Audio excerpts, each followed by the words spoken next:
జీవితంలో ముఖ్యంగా గుర్తుపెట్టుకోవాల్సినవి కొన్ని ఉంటాయి. నువ్వేదైనా ఒక పనిని దృఢ సంకల్పంతో చేపట్టినప్పుడు దాని గురించి పదే పదే ఆలోచించడం వదిలేసి మొదలుపెట్టి ముందుకు తీసుకెళ్ళాలి. అప్పుడే నువ్వు నీ పనిని సక్రమంగా చేసుకోగలుగుతావు. దాన్ని వదిలేసి ఎప్పుడూ నువ్వు నీ సంకల్పం గురించి ఆలోచించడం వల్ల నీకు వచ్చేది సమయం వృధా తప్ప ఇంకా మరేమీ ఉండదు.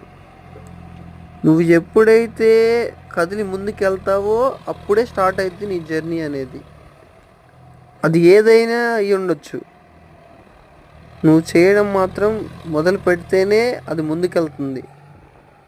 ఇదొక్కటి నువ్వు గుర్తుంచుకున్నావంటే నువ్వు నీ జీవితంలో ఎక్కడికైనా ఎంత ఎత్తుకైనా ఎదగగలుగుతావు.